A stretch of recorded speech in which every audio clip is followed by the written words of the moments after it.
The movie opens in Kenya, where a helicopter suddenly crashes, sending locals running in panic. A team of US soldiers rushes in to help them evacuate and take cover. They position themselves to fight back, but the enemy's weapon is far more advanced. It vaporizes several soldiers the instant they're hit. As the team fights desperately, their leader witnesses a massive explosion that blasts him off his feet and knocks him unconscious. When he wakes up, he finds himself locked inside a damaged police station, completely disoriented. He has no memory of who he is, how he got there, or even his own name. His arm is injured, the building is half destroyed, and the lights flicker on and off. While inspecting the cell, he notices a loose brick in the wall, pries it open, and peeks outside, only to see chaos everywhere. He starts yelling for help, but a voice from the next cell warns him to keep quiet, or they'll both be killed. You need to be quiet. What are we doing here? Shut up, you'll get us killed. The voice belongs to Nadia, a French doctor who used to work at a local aid hospital before it was destroyed. She tells him they're in a town called Nairobi, Kenya. Where's Nairobi? Is that a real question? The capital of Kenya, East Africa. You sound American. Yeah, You're not sure? I'm confused. What's your name? I don't know. The man who locked you up probably beat you unconscious. Suddenly, loud thumping footsteps shake the building, and sparks shoot out from the electrical outlets. What the hell was that?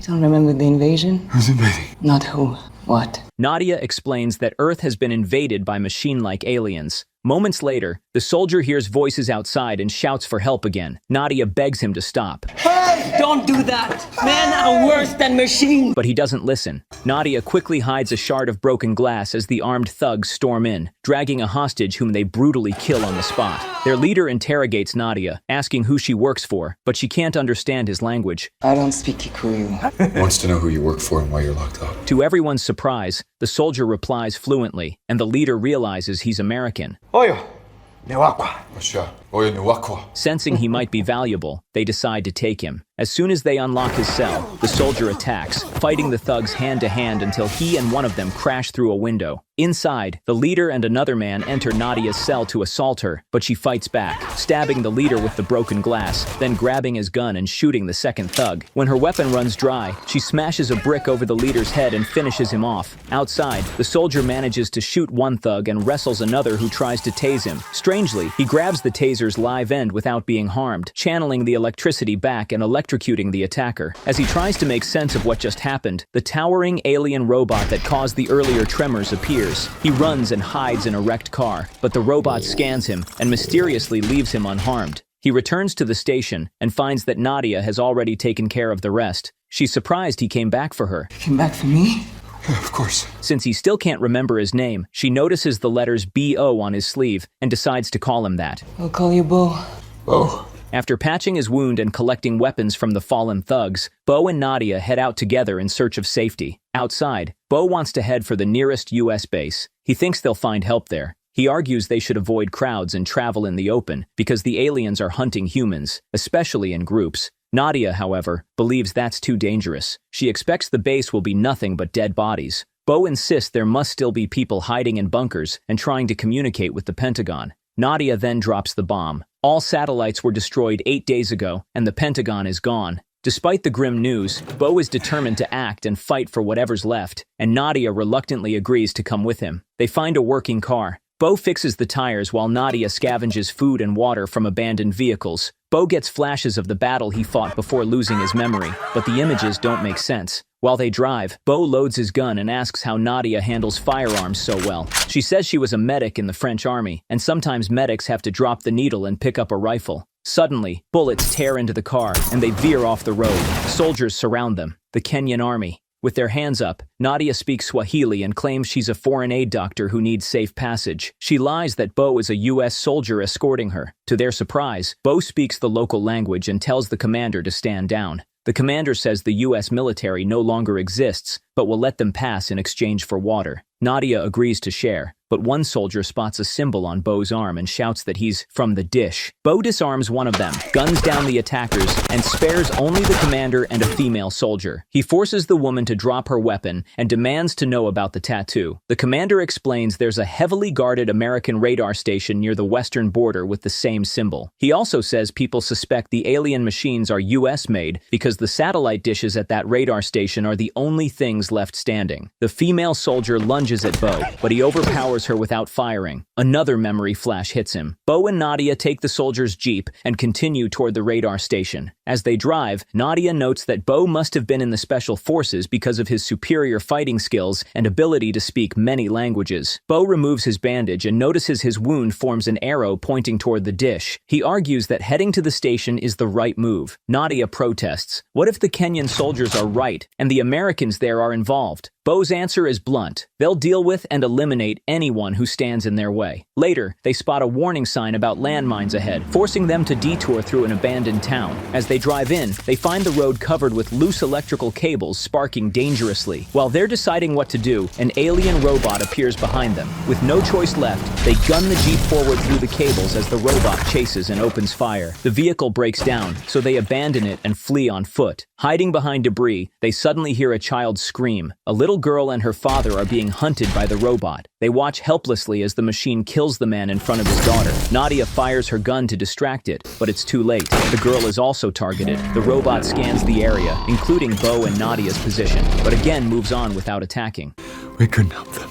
That night, they make camp. Bo cracks a few lighthearted jokes to lift the heavy mood, and Nadia quietly shares that she lost her entire family when the aliens first struck. Their conversation is cut short as a fleet of fighter jets roars across the night sky, a hopeful sign that humanity is still fighting back. At dawn, they continue on foot, walking miles through a landscape that shifts between breathtaking scenery and scenes of utter destruction. Then they hear a voice speaking English. Thinking it might be survivors, they investigate, but it turns out to be a recording. Before they can react, armed locals emerge from hiding and surround them. Bo and Nadia are forced to surrender their weapons. The locals take them to a ruined building and chain them to a wrecked car. Soon after, two men on motorbikes ride past, luring an alien robot straight toward them. The locals' plan becomes clear. Bo and Nadia are bait. The robot scans Bo, but again doesn't attack him. The locals spring their trap, detonating a mine beneath the robot and unloading a barrage of gunfire. It barely flinches. They throw a chain around it and finally manage to bring it down with an electrical surge. But moments later, more robots arrive, cutting down most of the fighters in seconds. Amid the chaos, Bo painfully frees himself from the chains and helps Nadia escape. They hide until the surviving robots chase after a fleeing biker, giving them a narrow window to get away. When the coast is clear, they continue their journey. Crossing a bridge, they nearly open fire at what looks like a sniper's scope, but it turns out to be a camera lens reflecting sunlight. It belongs to a wounded photojournalist named Stander. Seeing his condition, Nadia rushes to help,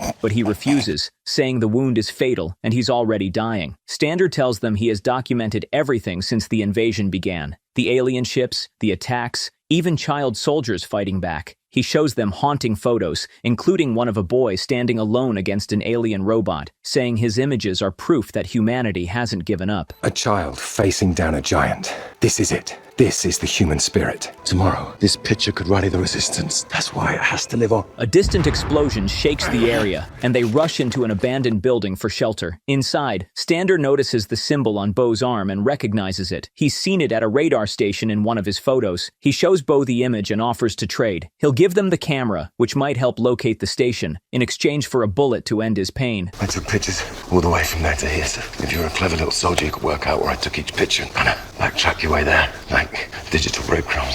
Bo refuses, haunted by flashes of a dying man from his past. I've seen soldiers bleed out in the field for days. It's not gonna happen. Now you want my camera. I want to give it to you. You can either pry out my hands and be off, or you can honor a dying man's last request. I know she won't do it. She's a doctor. She's taken a bloody oath, but you're a trained soldier. You only kill people who want to live. Desperate, Stander starts shouting and throwing things, trying to draw the aliens to them. With no other choice, Nadia reluctantly ends his suffering by strangling him. After their ordeal, Bo and Nadia continue down the road, using Stander's photographs as a guide to locate the radar station. He took the picture standing right here. As they trek for miles, Bo keeps experiencing random flashes of memory that still make no sense. When they reach another deserted town, the camera battery dies, forcing them to steal another car to keep going. Now this is an awesome car. It's an American car. Doesn't look like he'll run. Yeah, she'll run.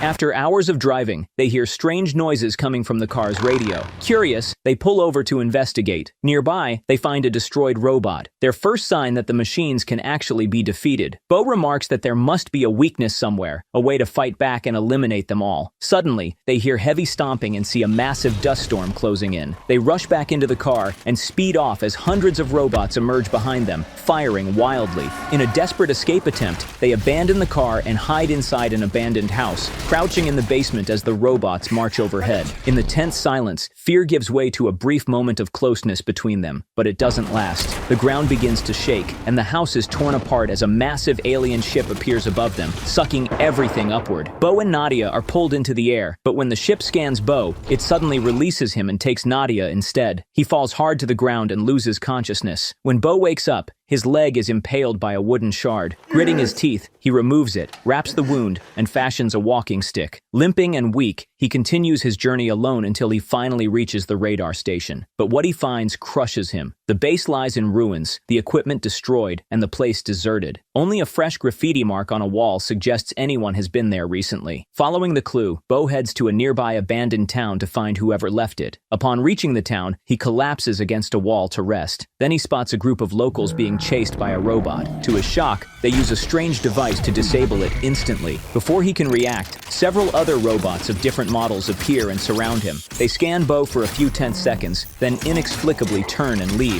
The incident triggers another buried memory. He recalls firing a rocket at a robot, then trying to save a dying comrade who begged him to end his suffering. The flashback overwhelms him, and he faints. When Bo regains consciousness, he's in a shelter run by survivors. A doctor is treating his injured leg. His rescuers, Kara and Juma, approach and introduce themselves. They listen as Bo recounts everything, how the alien ship took Nadia and left him behind. Juma gently tells him that finding her is impossible. No one ever returns from the ships. Kara, however, is puzzled as to why the alien spared him. Sensing something strange, Juma and Kara take Bo to meet an engineer named Roderick. Roderick explains that he's been building EMP devices capable of disabling the robots. He shows Bo a massive prototype designed to detonate beneath one of the alien ships, a blast powerful enough to shut down all machines at once. The only problem is getting close to the ship, since it only appears where there's a large concentration of humans to capture. When Kara mentions that Bo wasn't taken by the ship, Roderick is visibly shocked. Moments later, a guard radios in and informs them that hundreds of robots are closing in on their position. The survivors panic, wondering how the machines found them. Bo's eyes fall on the robot sketches on Roderick's wall, and his memory snaps into focus. He remembers being captured by a robot,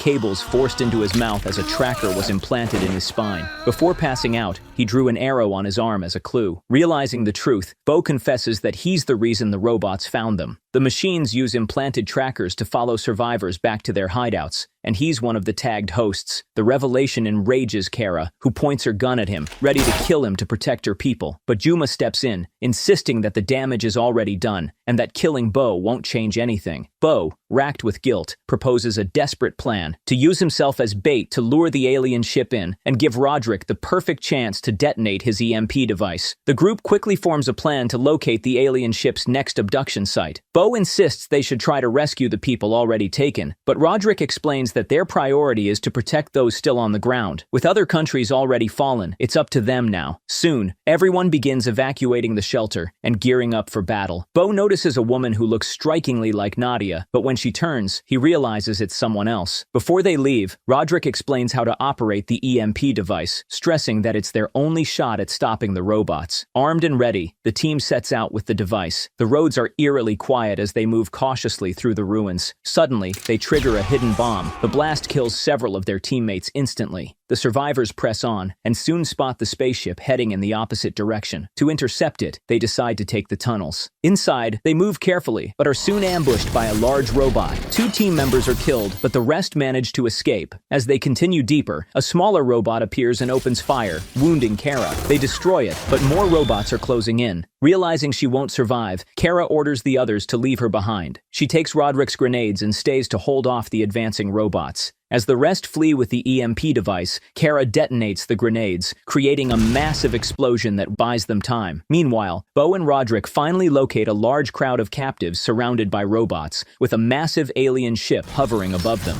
Their plan is to take out one of the robots to give the people a chance to escape. Bo grabs a grenade from Roderick and approaches a robot. It scans him but doesn't fire, giving him a brief opening to throw the grenade. The explosion destroys the robot, and chaos erupts as the captives begin to flee. The remaining robots open fire while Roderick and his team push the EMP device forward. One by one, the others are killed until only Roderick remains, dragging the device on his own. Roderick starts activating the EMP, but the battery is damaged. As he struggles to repair it, a robot detects the device as a threat and prepares to attack. Bo throws a rock to distract it, drawing its attention. Seeing this, the crowd fights back, grabbing whatever weapons they can and attacking the robot until it collapses. In that moment, Bo remembers that the tracker implanted in his body can conduct electricity.